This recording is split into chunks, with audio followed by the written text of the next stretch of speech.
Isang napakahalagang panayam ang naganap isang gabi between the Lord and a Jewish leader. At ito ay kakapulutan ng aral ng lahat ng henerasyon at dapat suriin at pansinin. What Nicodemus needed.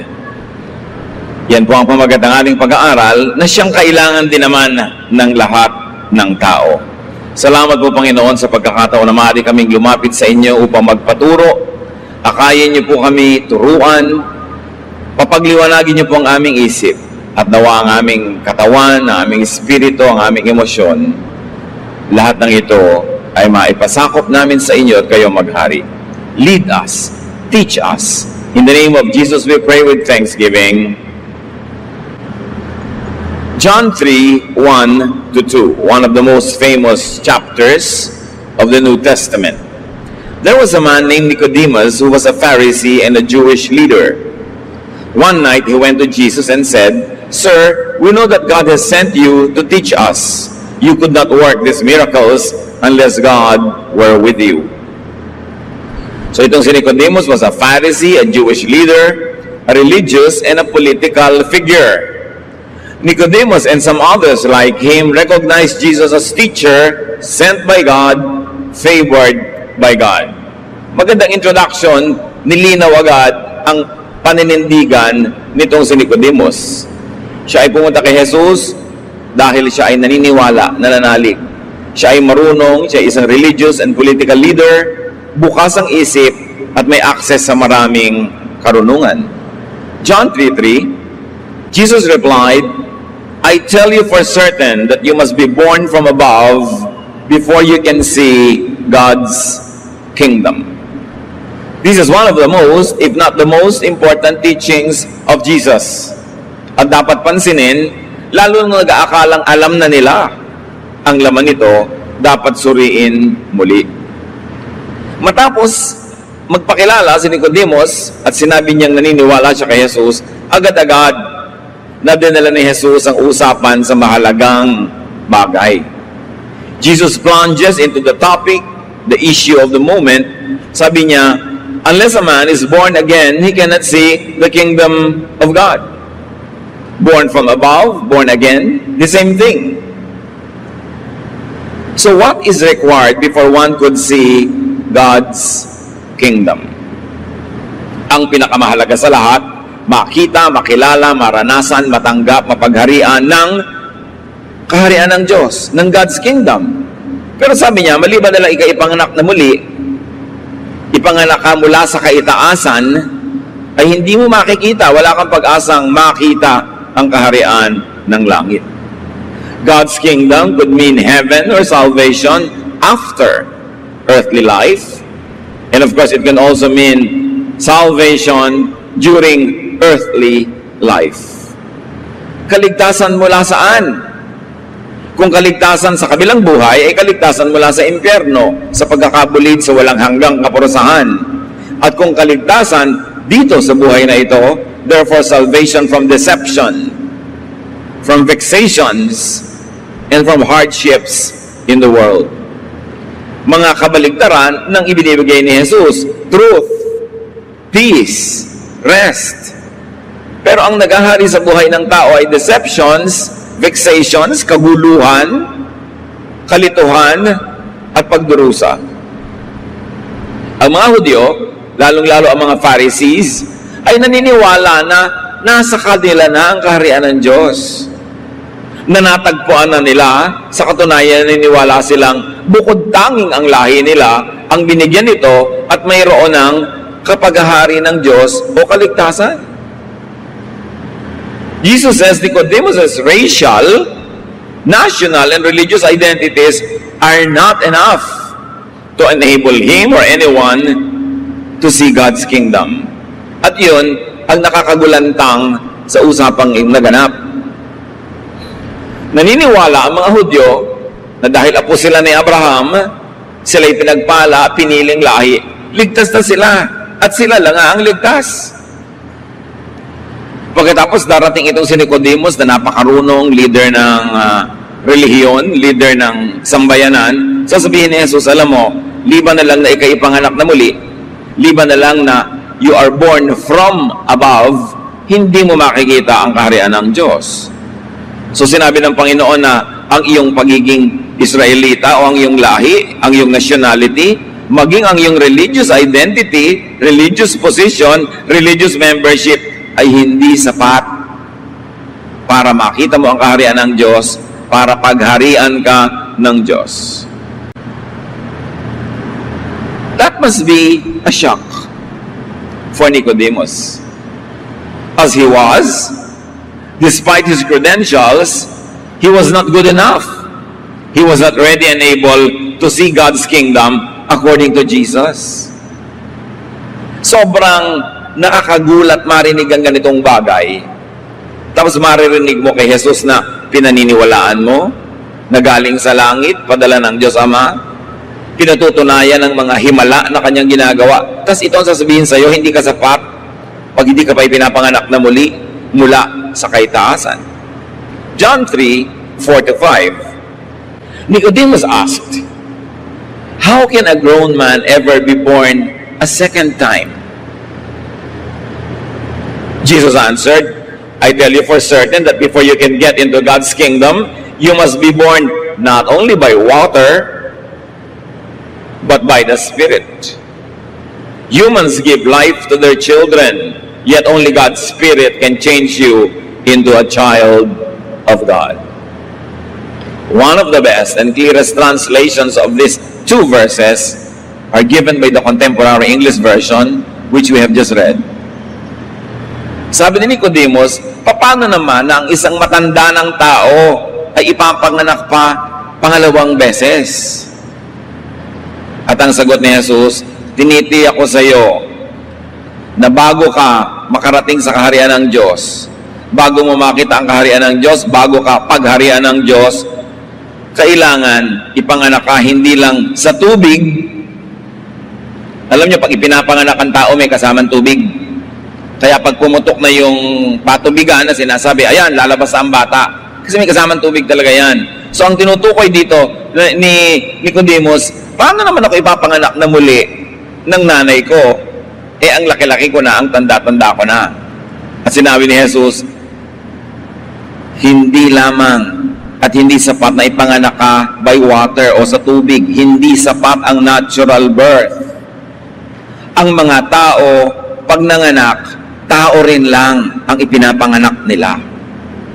So hindi natin pinag-uusapan yung natural na pagkakaanak sa'yo ng iyong ina. Kasi kahit paulit-ulitin mo yon, pangalawa, pangatlo, pang-apat na beses kang ipanganak niya, tao ka pa rin kasi tao lang ang nagsilang sa'yo. Ang Espiritu lang ng Diyos ang makakapagbigay sa'yo ng panibagong pagkatao. Ang pagkakapanganak lang sa espiritual na paraan ang magbibigay sa'yo ng identity na anak ng Diyos. Habang ipinapanganak ka lang sa tubig, ipinapanganak ka lang ng taong ina, tao ka lang din. Para ka maging anak ng Diyos, Diyos ang dapat magpanganak sa iyo sa pamamagitan ng Espiritu Santo. At ito ay hindi physical na pagkakaanak at pagkakasilang. Ito ay isang espiritual na proseso. Malalim na usapan kung tutuusin, na sobrang na-vulgarize at naging common pag sinasabing, you must be born again. O ganitong gagawin mo, 1, 2, 3, o ayan, born again ka na, tapos na. Sobrang na-simplify, nawawala yung ganda, yung lalim, yung taas ng diwa ng pagiging spiritually born again. Sa kabila ng edukasyon, sa kabila ng runong at posisyon ni Nicodemus, di niya agad naintindihan ang sinasabi ni Jesus. Ang iginigiit niya ay yung pagkakapanganak sa normal at physical na paraan, kaya naiimposiblihan siyang mangyari pa yon, ang tanda-tanda na niya. Jesus says and answers that human natural birth by water does not automatically make one a child of God and a member of God's family. Therefore, ang nakakagulat na conclusion nito mga kapatid, the Jews, the Israelites are not natural-born children of God. Sa kabila ng paniniwala nila na napaka-espesyal nila, na pagka ipinanganak ang Hudyo, automatic na anak ka na ng Diyos. Sabi ni Jesus, no, anak ka lang ng tao.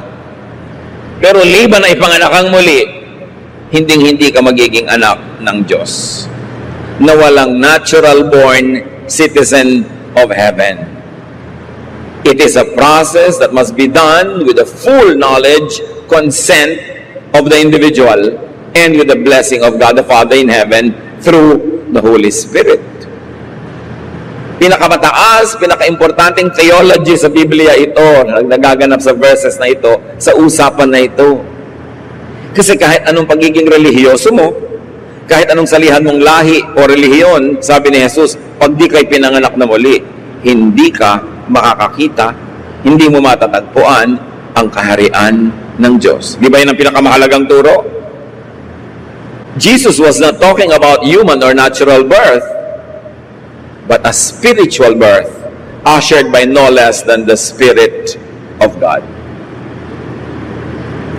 Ang bad news, hindi automatic na anak ng Diyos ang Israel o sino man. Pero ang good news, hindi naman na solo ng Israel o sino man ang pagiging anak ng Diyos. Kasi ito ay available sa lahat ng ipapanganak na muli. Salvation, heaven, eternal life is available to anyone who would be born again, who would be born from above. Nicodemus must have been shocked to hear this. O yung kaya ang inaasahan niyang marinig. Total marunong naman siya, nakabukas ang kanyang isip.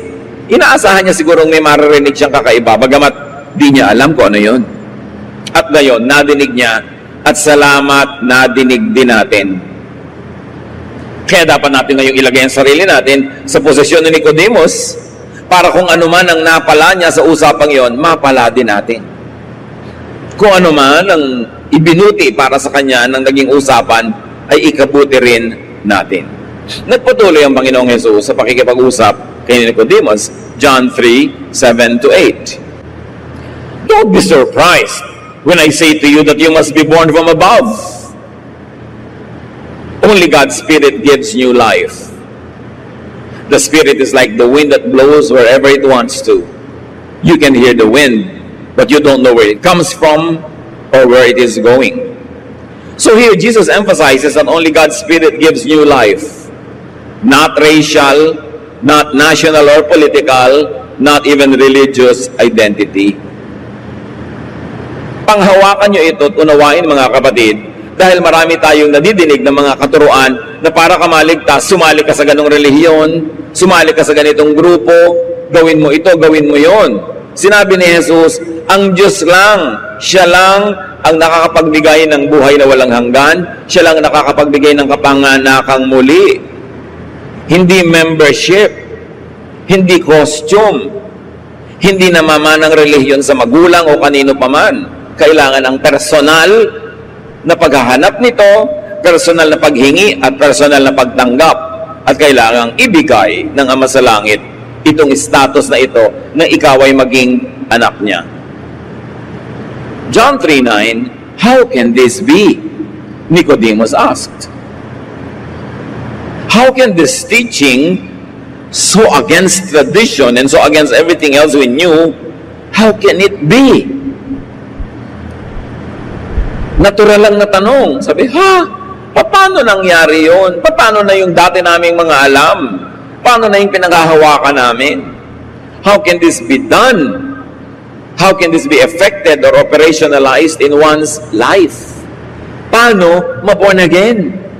Paano ipanganak mula sa kaitaasan bukod sa ipinanganak dito sa lupa ng isang taong ina? John 3:10, Jesus replied, how can you be a teacher of Israel and not know these things? Sabi ni Jesus, paano ka naging guro? Ni ito hindi mo alam. Ano ang itinuturo nyo sa mga tao? Araw-araw, 5 beses pumupunta sa templo ang mga tao para magdasal. Taon-taon, ang dami ninyong mga piyesta. Ang dami-dami ninyong tradisyon. Ang dami-dami ninyong ginagawa na may kinalaman sa relihiyon. Tapos ikaw mismong guro, hindi mo to alam, di lalong hindi alam ng mga tinuturuan mo. Many religious teachers and experts don't know basic, deep, and all-important things. Bakit? Bihira namang guro ang nag-aaral talaga, bihirang guro naman na nagsusuri, nagsasaliksik. Usually, kung anong ipamana sa kanya na kaalaman, yun na lang. Kung anong narinig niya, yun na lang. Uulit-ulitin na lang niya. At may makakarinig din sa sinabi niya, yun na lang din ang alam. Kaya, pag may nagsimula ng isang katuroang hindi tama, yun na ang iiral sa lahat. Kaya kailangan nagsasaliksik, nag-aaral ang tao. Sabi ka, teacher mong tao, hindi mo alam ang mga bagay na yan. Kawawa naman ang mga tinuturuan mo. Di wala pa ni isa sa mga yun na born again. Wala pa ni isa sa mga yun na ipinanganak mula sa kaitaasan. Sayang ang lahat. Hindi pa sila pinaghaharian ng Diyos, kaya pala ganyan ang mga ugali, kanya pala ganyan ang mga asal. Now, Jesus continues sa napakasikat na verse na John 3:16. Sabi ni Jesus, God loved the people of this world so much that He gave His only Son, so that everyone who has faith in Him will have eternal life and never really die. For God so loved the world that He gave His only begotten Son, that whosoever believes in Him will not perish, but will have eternal life. Siguro yun ang na-memorize yung version. Yun pa rin yun. Ganun na lang ang pagmamahal ng Diyos Ama sa mga tao na ibinigay niya si Jesus para sino mang manalig sa Kanya ay magkakaroon ng buhay na walang hanggan at hindi magkakaroon ng espiritual na kamatayan. Ganun kahalaga itong nagaganap na usapan. Susi na nagbubukas ng pinto ng langit.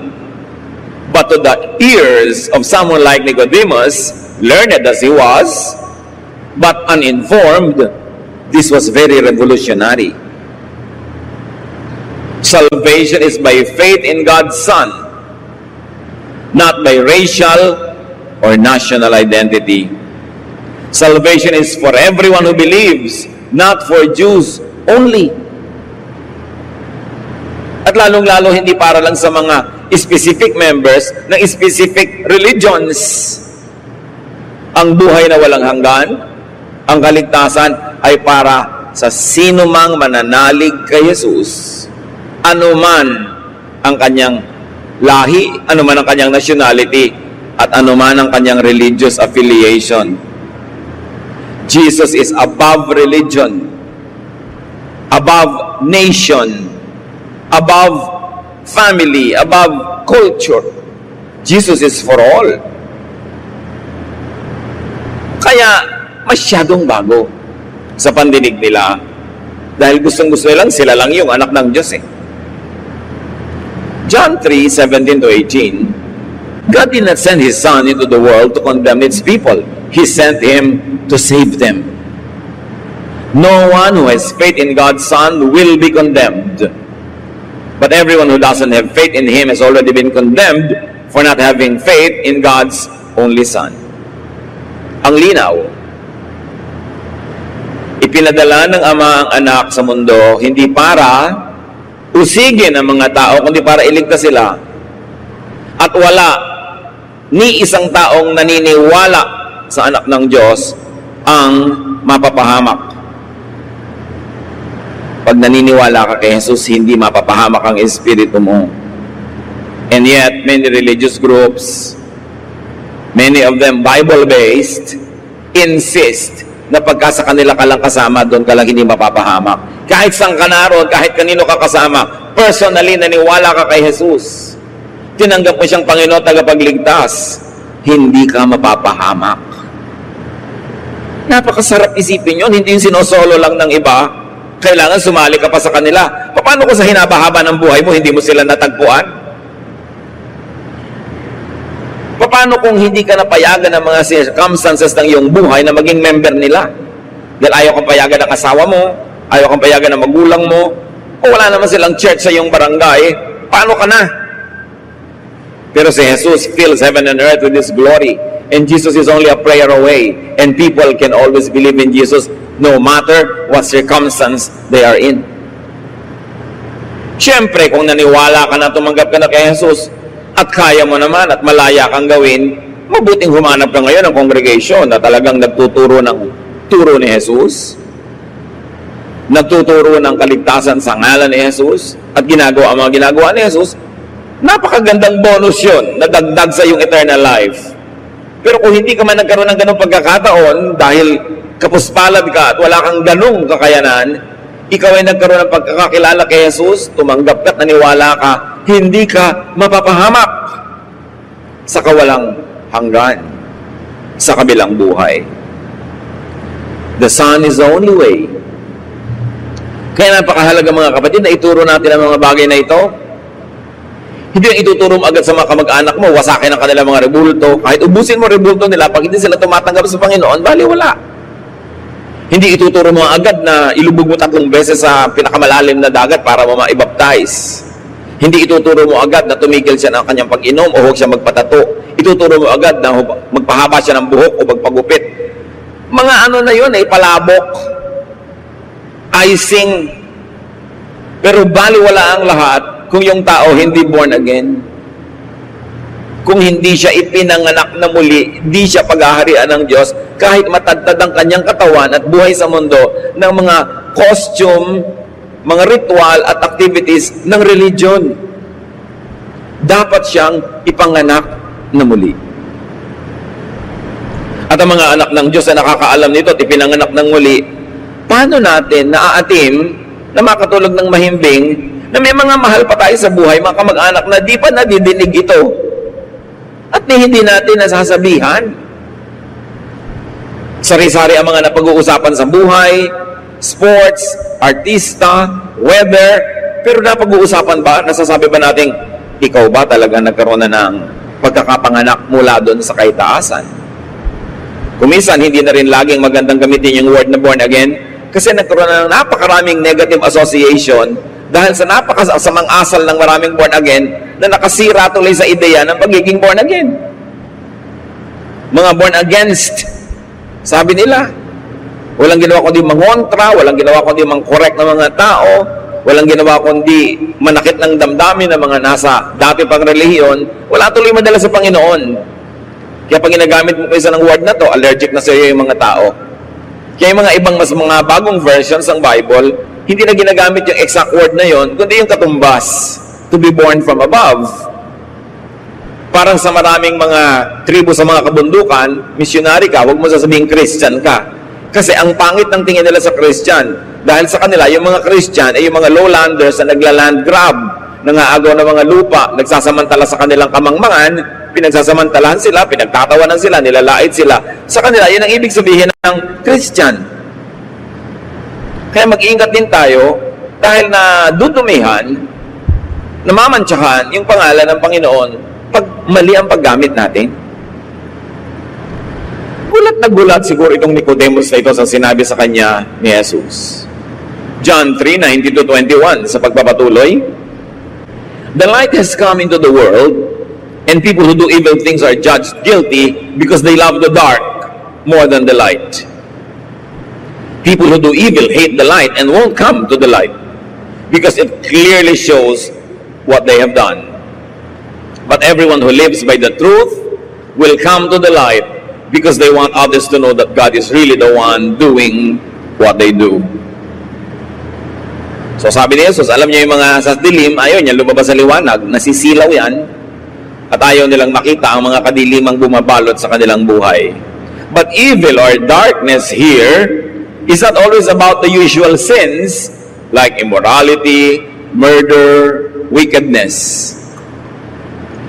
Pag sinasabi ni Lord na evil or darkness, hindi lang laging yung mga nakasanayan na nating ibig sabihin ng kasalanan. Because evil or darkness, especially from the context of Jesus, could also mean religious ignorance, religious abuse, oppression, and cruelty, and religious misrepresentation of God.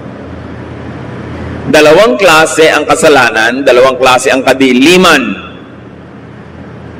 Unang klase, yung obvious na obvious, nang aagaw ng asawa ng may asawa, nagnanakaw, pumapatay ng tao, yun. Pero meron pang isang kasamaan, isang kadiliman na hindi laging napupuna, and that is religious misrepresentation.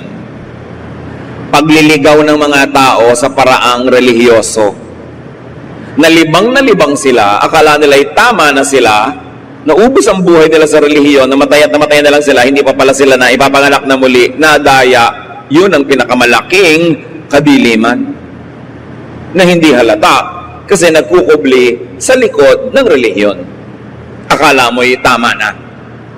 Pero sabi ni Jesus, liban na ikaw ipanganak mula sa kaitasan, hindi mo makikita ang kaharian ng Diyos. Walang pag-asang maliligtas ka. At yan ay malinaw na ipinakita ni Jesus na sa kanya ang kasamaan ay hindi lang yung pangangalod niya. Kaya nga yung babaeng nangangalod niya, nung babatuhin ng mga tao, ipinrotek pa ni Lord. Sa kanya ang kasamaan ay hindi lang yung hindi pagsunod sa religious regulation. Kaya pati nga siya ay nagpasimunong gumawa ng mga mabubuting bagay kahit na Sabbath. Pero ang kanyang ibinunyag ng mga kasamaan ay kasamaan ng relihiyon na nagliligaw ng bubulag pero walang kaligtasang dinadala sa tao.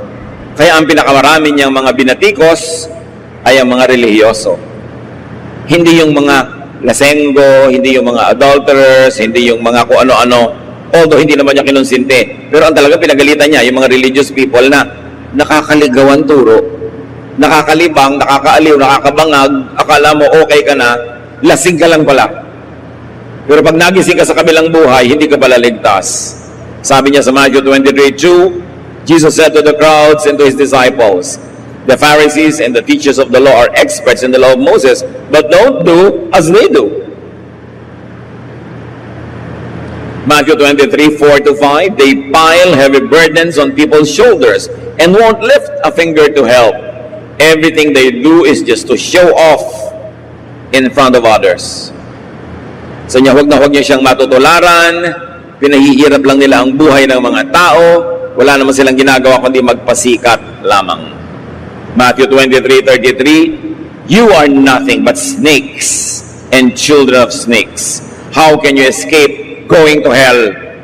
Sinong kausap niya? Smugglers? Killers? Adulterers? No. Religious leaders. Basahin niyo ang buong chapter 23 ng Matthew dahil doon nakalista lahat ang sinabi niyang, woe to you, religious leaders. And this is what the temple, the priests, the Pharisees, and all other religious institutions and persons and activities were to Jesus. Sila ay pampalibang. Kaya nga sabi ni Karl Marx, religion is the opium of the people. Ginagamit lang daw ng mga nagahari ang relihiyon para libangin, bangagin ang mga tao. Huwag nilang lubos na maramdaman ang hapdi ng mga katotohanan ng kanilang karukhaan. Pangakuan sila ng langit sa kabilang buhay para matahimik sila at huwag sila magrevolusyon. Kaya galit ang mga sosyalista sa reliyon dahil sa kanilang pananaw na yon na nagmula naman kay Jesus yung pagsusuri na yon. Kaya lang, hindi naman syempre lahat ang relihiyon. Dapat mo lang ang suriin kung alin yung nanglilibang lamang tas hindi ka naman na born again kahit 10 taon, 50 taon ka na doon, namatay ka, hindi mo pala makikita ang kaharian ng Diyos. And this was the faith system in which the Israelites believed, depended on, and took pride in. A religion that does not take away sin. Can you imagine that? A religion that keeps and makes you and enables you to stay in your sinner status. Attend ka ng attend, hindi naman pala naiiba ang status mo sa langit, hindi ka pa anak ng Diyos, anak ka pa rin ng nanay mo, yun lang. Hebrews 10:11, day after day, every priest stands and performs his religious duties. Again and again, he offers the same sacrifices which can never take away sins. Sabi, paulit-ulit, araw-araw, ginagawa ng mga paring ito ang kanilang mga relihiyones, ang kanilang mga ritual na hindi naman nakapag-aalis ng kasalanan. Sayang. Nakakalibang lang. Entertainment. But it does not offer salvation. It does not open the gates of heaven unto eternal life. It does not turn the supplicants into children of God, but they remain children of human beings. Now, Jesus says, all that cannot help you. You need a spiritual birth, or call it rebirth. You need to be born from above, or if you want to use the word, you must be born again. Believe in Jesus, and belief in Jesus gives you a spiritual birth. Hindi lubos na ipinaliwanag kung paano nangyayari yon. Hindi mechanical or methodical ang usapan na ito. Pero ipinaliwanag niya, sino man ang mananalig sa anak ng Diyos, ano man ang kalagayan niya, saan man siya naroon, siya hindi mapapahamak. Magkakaroon siya ng buhay na walang hanggan. In other words, to be born again is to believe in Jesus, to accept Him into your life as your Savior, as your Lord. And when life allows you to dedicate the rest of your life after having been born again to following in the footsteps of Jesus as closely as you can. It is very important because after you have been born again, you have to grow. Buto ka pa lang, kailangan tumubo, kailangan mamunga. At habang hindi ka pa namumunga ng ibang kaluluwa na nadadala mo sa Panginoon, habang hindi ka pa namumunga ng mabubuting gawa na pinapakinabangan ng iba, nakakapagturo ka, nakakakanta, nakakatulong, nakakapag-counsel, hindi pa buo yung cycle, nakatanggap ka pa lang ng blessing, pero hindi ka pa nagiging blessing sa iba. Merong spiritual life na dapat inuuna ang tao.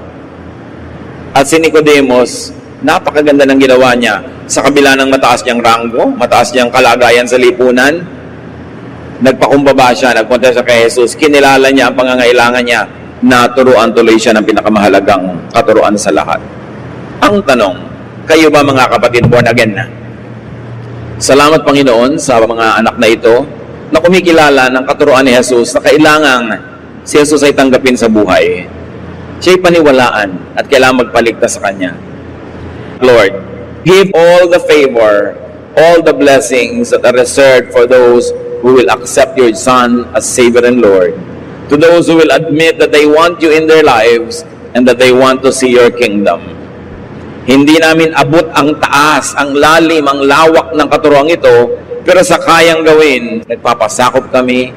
Give people a new life, a brand new life, a life that is free to follow your Son Jesus, a life that is free from religious deception, a life that is free from slavery to sin and to sinful practices. Pagpalain niyo ang iyong mga anak at nawa magkaroon ng kahulugan ng mga darating pang araw na ipahihiram mo sa amin na lumago kami spiritually. Father, we thank you in the name of your Son, Jesus our Lord, our Savior and our friend.